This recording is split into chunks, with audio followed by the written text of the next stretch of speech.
Welcome to the Schlossplatz in Stuttgart in Germany. You join us just as the ice cream van has arrived on the scene.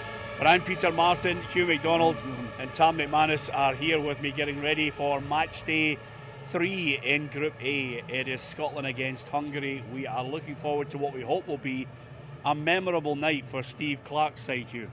Yeah, well, it's going to be memorable one way or another because it's all on the line tonight, Peter. I mean, I know now that out here in the Schlossplatz, we've been talking to a lot of fans and they think even 1 point could elongate this tournament for us. So whatever happens tonight, we're either in it or we're out of it. Huge night for Scottish football, historic night for Scottish football, and it's going to be a tough one. One of the guys I was at breakfast with this morning, Tam, says he's sat down and worked out the algorithm. I don't think he knows there are places where you can actually drink beer. I mean, honestly. I mean, there's obviously an option of 2 points, which I think is pretty thin. You need 3 or 4 results to go for you, Peter, as well. I think, listen, go and win the game. You know, I think if it's a draw with 5 minutes to go, I think both teams will go out to win the game. I don't have points suits any team. So, yeah, it's going to be difficult. There's a few more Hungarians than we thought. There's quite a few Hungarians, thought a lot of them maybe went home, that was a rumour, but there's certainly a lot kicking about in the middle of Stuttgart, so they'll have a good support as well, but it's all about us on the night. Peter, can we turn up and put a big performance in and get 3 points? Yeah, just in case you haven't noticed over this, well, we're in day 9 of the tour here in Euro 2024 with PLZ Soccer. Day 1 and 2, Hugh, sprightly, Tam, buzzing, but what happens? You get about 6 pints, then you start going on the Jaeger bombs, and then you end up looking like him now, like a burst couch, out of all energy whatsoever. But hopefully, by the time it hits tonight's game, he will be energised again, as we hope Scotland can produce something a wee bit special. The biggest dilemma for me, and the big question every Scottish fan is asking is, can we take it to them? Can we actually go on the front foot? I thought you were going to say what the biggest question was happened to Tam's Cliff. Yes. My thoughts and prayers were that today. But yeah, can we take it to Hungary? That's a big question, because as you look at the team and see how can we get goals tonight? I'm already looking at things like set plays and McKenna and Hanley going up.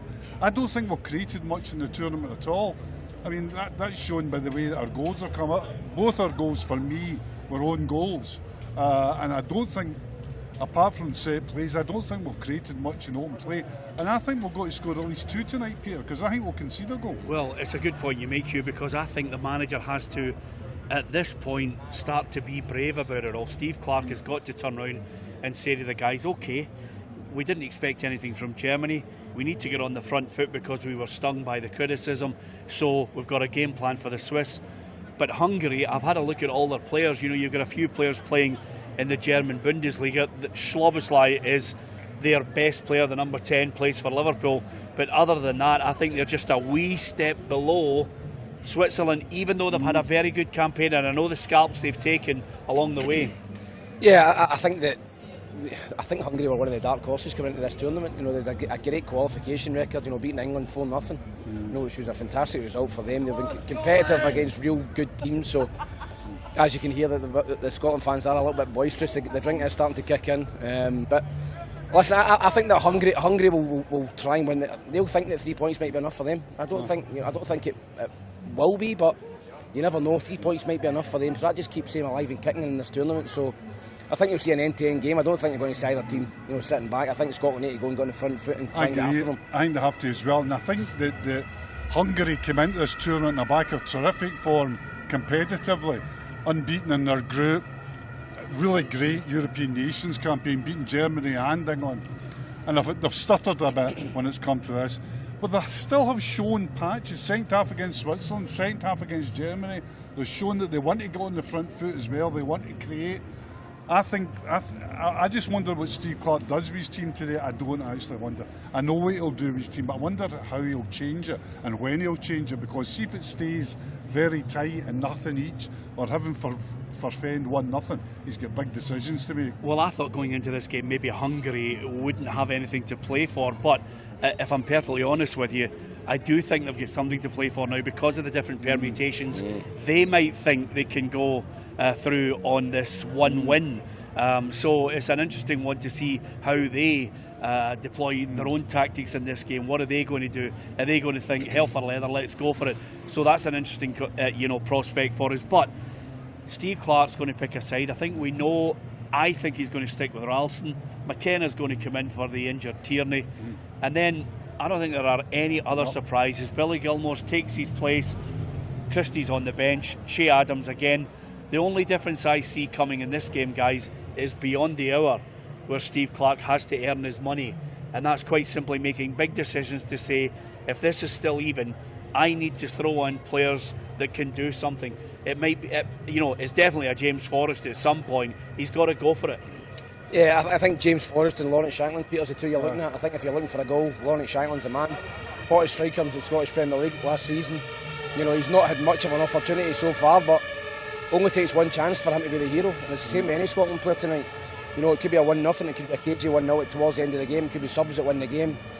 I think the most important thing is to keep it tight, keep it competitive, and then later on, if the game opens up, both teams will have to go for a win. It's not going to be one each with 20 minutes to go, and both teams going to settle for a draw. Both are going to go for it. He's got great options on the bench. I think he's got 8 options to change even the setup. Yeah. He could go 3-5-2.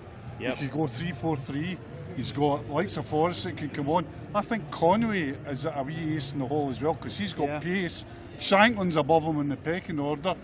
Shankland gets a chance, let's hope he takes it. I think Christie could come out on to give energy as well. I think the substitutions will be very interesting tonight. I think he's got scope to be aggressive if the game's not going the way he wants it to go. Yeah, and can I just pay tribute to the Tartan Army, who've been absolutely magnificent. I think we were talking about it this morning at breakfast. They've been voted the best fans so far at the Euros. I think Germany are, second on 11%. I think 52 or 54% think Scotland have been absolutely superb. There's been remarkable stories. There's been we just ran into someone there who actually where did he go and trying to avoid going on a plane? Well, he had to fly from Kazakhstan because he couldn't get into Uzbekistan. This is a guy who has cycled, admittedly got the odd ship or two, from Melbourne, Australia to Germany. He started in January, Peter. Wow. And he got here in time for the game. Only one puncture, which I think is quite remarkable. Yep. But what a journey to get to these stories. There's so many of these stories coming up of people travelling. Well, Kerry, our reporter, ran into a guy in the main square there, and he's basically from America, and he is a big PLZ Soccer fan. I think he was going to spontaneously combust at one point, Tam. He came up to us with his dad, Gus, so hi to Craig. I mean, these are memories that you have which are fantastic. It lives with you forever. Yeah, I think it's been 28 years or something since we've been involved in foreign soil. So everybody's delighted to be here. The fans are behaving themselves, they're having a party, win, lose or draw. But I can only imagine the scenes in this square tonight if we win. I mean, last night it was busy, it was a real buzz about the place. But tonight, if we win, this place will be jumping. And absolutely, the Scottish Office have said, Peter, that 1 in 20 Scots will visit the Euros at one point during the tournament. Extraordinary stuff. Yeah, it's absolutely crazy. The fans have been in good spirits. There's no problems with them. Yes, they're drinking a lot of beer. There's a long wait all the way through till 9 o'clock local time here, 8 o'clock back in Britain. But they're certainly getting ready for this. It's going to be a long day, and quite a lot of people are at this point in 5. Joey, tell you something. The great thing about live, you can actually go into your. I wear a bum bag. I get pelters for it, by the way. But I'm going to get in there. Fanny pack. We'll talk. Thanks for that, Tam. Tam and I will talk about amongst ourselves. Then. Yeah. Tam and I will talk that's fine. You want to check your messages? Hold on a second. No, I've got my phone in my pocket. I can't believe I'm looking in the bum bag. Right, here's the message. It's an important message. Right, here's an important message. Just come in from our reporter Kerry.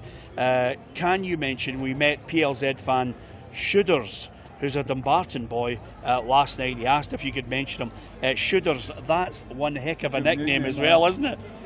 It's his birthday. Thanks. Our camera person AJ has just mentioned it's his birthday. So it's Shooters. happy birthday to you. Keep the heat, Shooters. And by the way, yeah, thanks for that. I thought that was... listen, that's worse than mine. You've had a season of it. Shooters, have a great birthday, son, and thank you for supporting PLZ. Craig and his dad, Gus, from America, they are absolutely buzzing because they watch PLZ as well. We've New Zealand fans watching it. Just shows you all the expats. We keep them up to speed with Scottish football.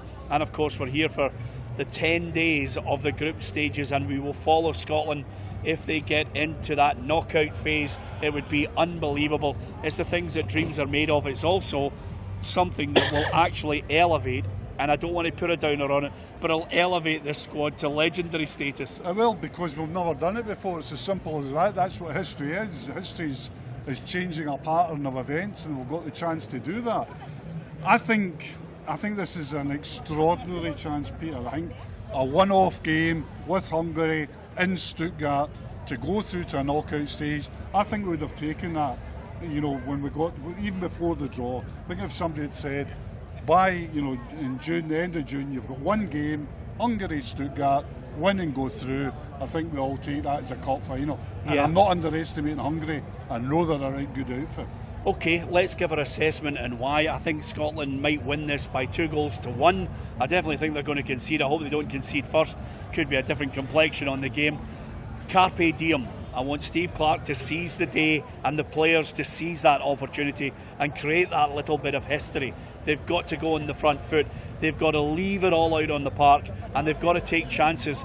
And I would like to see them have a crack from maybe 20-25 yards as well. I want to see John McGinn step up, because we haven't seen the best of him, and I'd like to see somebody have a crack at goal and score it in a blue jersey without a deflection, something that the Tartan Army can go absolutely mental. I'm going 2-1. Tam?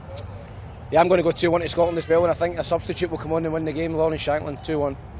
And I'm sticking to 2-1. I mean, a unanimous 2-1. I think the only way Scotland win is by scoring 2 goals, because I think we will concede, as Peter has said, and I've still got a bit of the fear, Peter, but I'm going quietly confident as it approaches. I mean, it's impossible to be depressed in this atmosphere. Beautiful day in Stuttgart, tens of thousands of Scots behind us, ready for a memorable game. Families, grandfathers, sons, mums, dads, terrific stuff. This could be a day to remember. I've seen so many mums and dads with their sons and daughters. Grandpas are here as well. This is a memory that will live with them forever if we can create that little bit of history. That's what we want to do. We want to see Scotland. This is the most optimistic all three of us have been in a game. We've had Germany. We knew we weren't going to win. We thought it was going to be cagey against Switzerland.